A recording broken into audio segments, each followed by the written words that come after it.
Last 3টে ক্লাসে কিন্তু আমি টেন্সের নারী নক্ষত্র আপনাদের বোঝাবার চেষ্টা করেছি। যদি মিস করে থাকেন ওপরে আই বাটনে লিঙ্ক দিচ্ছি, একবার অবশ্যই দেখবেন। আর যদি চ্যানেলে প্রথম হন তাহলে আমি সাজেস্ট করব আমার চ্যানেলে গিয়ে টেন্সের উপর যে কটা ক্লাস আছে সব কটা অ্যাটেন্ড করুন। আশা করি সেগুলো দেখার পর আর কোনো টেন্স সংক্রান্ত কোনো সমস্যা আপনাদের থাকবে না। আর এই ভিডিওতে আমি আপনাদের one of the most biggest প্রবলেমসগুলোর মধ্যে একটাকে নিয়ে ডিসকাস করব। তো রেকমেন্ডেড এটাই হবে যে ভিডিওটাকে শেষ পর্যন্ত অবশ্যই দেখবেন। ইনফ্যাক্ট এটা কিন্তু ক্লাস। আর বলে রাখি এই ভিডিওতে আমি পাস্ট ইনডেফিনাইট টেন্স এবং পাস্ট পারফেক্ট টেন্স এই দুটোর মধ্যে কম্প্যারিজন দেখাবো এবং কি কি সমস্যা আমাদের হয়, বুঝতে কি কি সমস্যা হয় সেই জিনিসগুলো ভালো করে আপনাদেরকে আলোচনা করে দেখাবো। So watch it till the end and before moving on let me introduce myself first. Hey hi guys, this is Anup Sarkar, I am a teacher since 19 years. ও এটা ট্যাগলাইন হয়ে গেছে, বাট আজকে থেকে আমি আমার 20 ইয়ার্স কমপ্লিট করলাম। So I'm a teacher since 20 years and this is my Pathshala. You are most welcome to Winglish Pathshala. So Pathshala is ready. আর I guess আপনারাও তো বলে রাখি পাস্ট ইনডেফিনাইট টেন্স এবং পাস্ট পারফেক্ট টেন্স এই দুটোই কিন্তু পাস্টেরই রূপ, কিন্তু দুটো তো আর এক জিনিস নয়। আপনি আর আপনার বাবা বা আপনার ভাই তারা তো আর এক নয়, ঠিক এদের মধ্যেও কিন্তু অনেক ডিফারেন্সেস আছে। তো আমি ডিফারেন্সগুলোকে নাম্বার করে করে আপনাদেরকে দেখাবো। সো প্রথম যেটা ডিফারেন্স সেটা হলো মূলত দেখুন দুটোই কিন্তু অতীতের ঘটনাকে ব্যক্ত করছে, কিন্তু পাস্ট ইনডেফিনাইট টেন্স শুধুমাত্র একটি ক্রিয়াকেই প্রাধান্য দিচ্ছে আর পাস্ট পারফেক্ট টেন্সে কিন্তু দুটো বা তার বেশি ক্রিয়া প্রাধান্য পাচ্ছে। কি করে বুঝবো সেটা?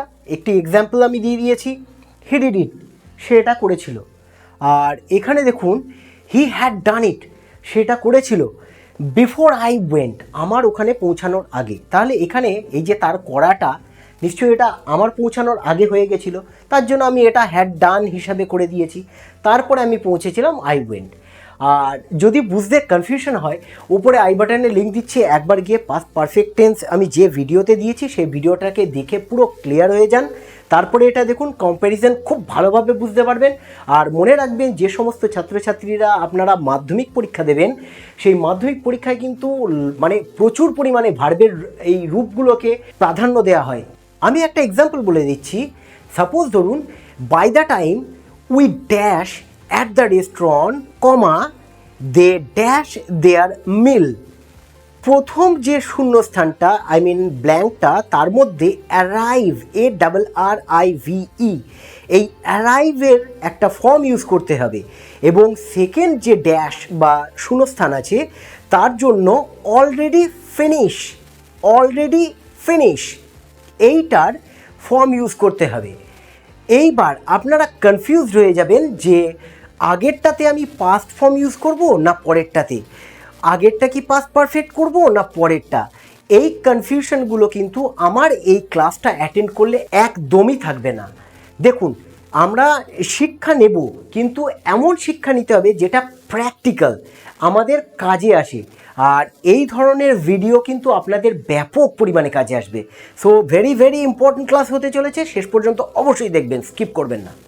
সো এবার শূন্যস্থানের আনসারটা বলে দেওয়ার পালা। মনে রাখতে হবে by the time we arrived at the restaurant they had already finished their meal, এটা হবে আনসার। কেন হবে? মনে রাখতে হবে পাস্ট পারফেক্ট টেন্সে কিন্তু দুটো সেন্টেন্স থাকে, তার মধ্যে যে সেন্টেন্স দ্বারা কাজটা আগে ঘটে যায় তাকে হ্যাড দ্বারা যুক্ত করতে হয় এবং পাস্ট পারফেক্টের যে নিয়ম হ্যাড বসবে এবং পাস্ট পার্টিসিপল ফর্ম বসবে মেইন ভার্বটার, সেটা এখানে অ্যাপ্লাই হবে। এবং আমাদের যাওয়াটা কিন্তু তাদের খাওয়ার পর ঘটেছিল, যে কারণে ওই আমাদের যাওয়াটা পাস্ট ইনডেফিনাইটের নিয়মে বসবে, যে কারণে মেইন ভার্বটার পাস্ট ফর্ম ইউজ করা হবে, তার জন্য ওটাকে অ্যারাইভড করতে হবে। সো বোঝা গেল? সো এবার আমি আপনাদেরকে দেখাবো দ্বিতীয় যে ডিফারেন্স আছে সেটা। So let's go.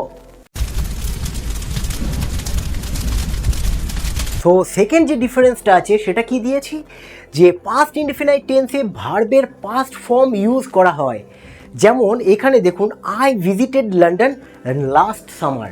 সো এখানে ভিজিটেড এটা অবশ্যই ভার্বের পাস্ট ফর্ম, তাই তো? খুব ইজিলি কিন্তু আমরা রেকগনাইজ করতে পারবো। আর পাস্ট পারফেক্ট টেন্সের ক্ষেত্রে কি হয়, পাস্ট পারফেক্ট টেন্সের ক্ষেত্রে কিন্তু ভার্বের যে পাস্ট ফর্মটা সেটা তো ইউজ করাই হয়, আবার পাস্ট পার্টিসিপল ফর্ম যেটা V3 ফর্ম যেটা, এটা হলো V2 ফর্ম, এটা হলো V2 ফর্ম, আর এটা হলো V3 form. So V2 and V3 এই দুটোই কিন্তু ইউজ করা হচ্ছে পাস্ট পারফেক্ট টেন্সের ক্ষেত্রে, কিন্তু পাস্ট ইনডেফিনাইটের ক্ষেত্রে কিন্তু তা হয় না, শুধুমাত্র পাস্ট ফর্মটা V2টা ইউজ করা হয়, রাইট? বোঝা গেল?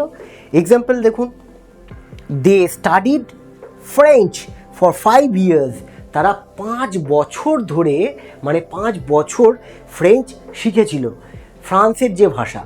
আর সেকেন্ড, এটা আমি জাস্ট একটু ডিফারেন্স আনার জন্য একটু অন্যরকম করে দিয়েছি, they had studied French for 5 years before they travel to France, ফ্রান্সে যাওয়ার আগে তারা 5 বছর ফ্রেঞ্চ শিখেছিল। তাহলে একটা জিনিস দেখুন, খুব ভালো করে মন দিয়ে শুনুন, যে অতীতে কোনো কাজ হওয়ার আগে আরেকটা কাজ যে হয়ে গেছে এরকম বোঝালে তখন কিন্তু পাস্ট পারফেক্ট টেন্স, এইটা মগজে ভালো করে ঢুকিয়ে নিন। কিন্তু নর্মালি একটা সাধারণ কোনো ঘটনা অতীতে ঘটে গেছিলো বা ঘটতো, এইরকম যখন বোঝাবে তখন হবে পাস্ট ইনডিফিনাইট টেন্স, ঠিক আছে? এবার যে কোনো জায়গায় হোক না কেন, মাধ্যমিক এক্সাম হোক বা প্রাইমারি টেট এক্সাম হোক, এসএসসি হোক, কোনো চাকরির পরীক্ষা হোক, যে কোনো কম্পিটিটিভ এক্সামে কিন্তু ফুড ইন্সপেক্টর যা যা বেরিয়েছে, এই সমস্ত জায়গায় কিন্তু এইগুলো খুব এফেক্টিভ হতে চলেছে। গ্রামার না শিখলে কিন্তু ইংরাজি যে ছাঁকা নম্বরটা সেটা আপনারা কোনো দিনও পাবেন না। সো এটা কিন্তু খুব ভালো একটা ক্লাস আমি আপনাদেরকে দিলাম বলে আমার মনে হচ্ছে। আর যদি মনে হয় যে রিয়েলি এটা গুড, সো এটাকে কিন্তু প্রচুর পরিমাণে শেয়ার করবেন। আর দরকারি একটা কথা বলে রাখি বন্ধুরা, যে এই ভিডিওটার ডেসক্রিপশনে কিন্তু আমি বেশ কিছু অ্যাক্টিভিটি টাস্ক আমি দিয়ে রাখছি, সেই সমস্ত টাস্কগুলো কিন্তু ওয়ার্কআউট করে আমাকে আমার যে ইনস্টাগ্রাম আইডি আসছে উপরে, সেই ইনস্টাগ্রাম আইডিতে আমাকে ডিএম করে দিতে পারেন। আমি অবশ্যই সেগুলো চেক করে আপনাদেরকে মেল করে জানাবো, বা যা করা দরকার আমি করে আপনাদেরকে অবশ্যই জানিয়ে দেবো। সো আজকের এই ক্লাসটা কিন্তু এ পর্যন্তই থাকলো। কেমন লাগলো অবশ্যই কমেন্ট করে জানাবেন, ভালো লেগে থাকলে অবশ্যই লাইক করে দেবেন। সো ভিডিওটাকে প্রচুর পরিমাণে শেয়ার করুন, আরও বহু মানুষের কাছে আমাকে পৌঁছে দিন, আর আপনারা এটুকু হেল্প করবেন বলে আমার বিশ্বাস। So see you in next video, till then take care of yourself and keep surfing Winglish Pathshala.